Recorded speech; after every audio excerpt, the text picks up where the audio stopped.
Hello, hello. We are enjoying the afternoon underneath our eucalyptus tree, listening to the chickens cluck away, and pondering this concept of losing yourself in motherhood and how I believe not only is it inevitable that you lose yourself in motherhood, but it is also imperative. And I will explain why. So it's something that we've heard a lot. Don't lose yourself in motherhood. But what if that was the whole point? What if this is the whole point? I have a friend who just had a baby.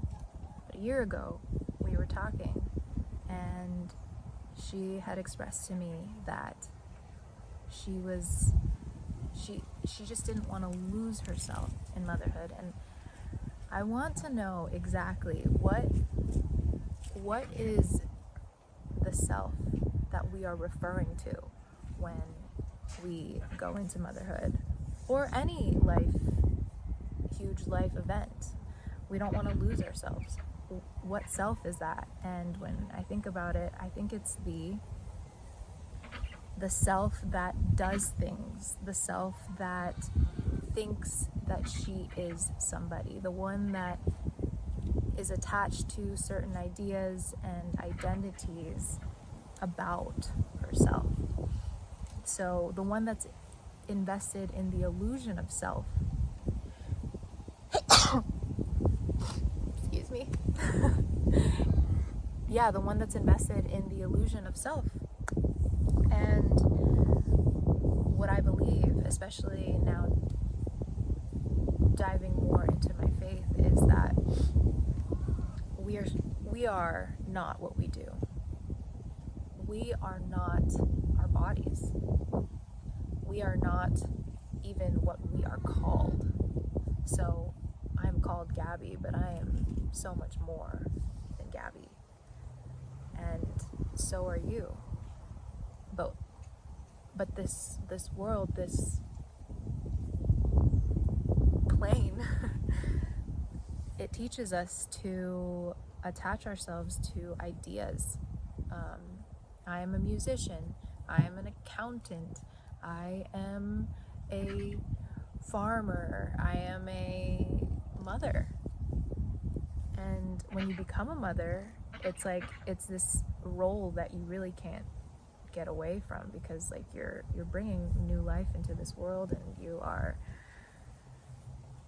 tasked with the responsibility of taking care of and nurturing this little human. Your mouth is all dirty. And so it's a great responsibility, and I myself was kind of facing these fears before I had soul, of fears of sacrifice, of compromise, because my whole life I'd considered myself a musician and a songwriter and a singer, and if I wasn't even getting my work done without a baby, how was I going to achieve all of my goals and my aspirations when I did have a baby? And so that was the self that I was afraid of losing. Who am I without my music? If I have to give up music so I can take care of this baby, then that would be me losing myself to motherhood. Oh, baby, you hungry? Little feeding break. The self that I'm referring to when losing yourself in motherhood is losing your small self, losing your ego. And so motherhood can then become this wonderful reframe of, it's not a death of your true self, but it's the birth of it. Because you get to give up. You get to give up that small self, your limited understanding of who you are, and give birth to a greater knowing of what you truly are, which is this unlimited, infinite, powerful being. And Jesus taught us to leave our life behind, to leave ourselves behind, and to follow him. Yeah, baby? Hold on. If you can sit quiet where you won't be disturbed just for a few minutes, sit in meditation, take a few deep breaths, and see what it feels like to be nobody.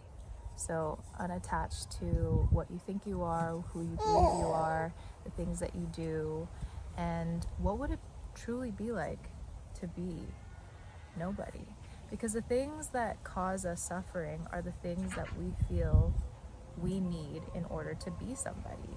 We are putting ourselves in this position of like how we want to be perceived or how exalted we want to be, and instead this is an exercise in humility and seeing who you are without what the world tells you you are or what you think the world should see you as. And what you'll find is a lot more space and expansion and peace and joy and playfulness, but try it out for yourself and see. And usually what you'll find as well is that all of the things that you're afraid of losing, whether it's a craft, your art, your career, or anything like an activity that you like to do, you'll actually be pointed back to why you're drawn to that thing in the first place. Like for me, I was afraid of losing music and this identity of being a musician. But what I found when kind of just humbling myself and letting go of that identity is that the thing that I love about music is what grounds me and what aligns me to my spirit. And you do need that. You need that in your life. So you're never going to lose that, but instead lose yourself. When a new human comes into life that you have birthed and you are responsible for nurturing and growing, there's like no room in your brain left for selfishness. And so much of that just goes away. And so much of it was an energy suck. So take advantage of that. Lose yourself. It's a wonderful, wonderful thing. And I want to know if you could let me know in the comments, what is something that you're afraid of losing in motherhood? And by the same token, what is something that feels right in letting go of? Those are the thoughts for today, and I'd love to hear from you. Until next time, be well today.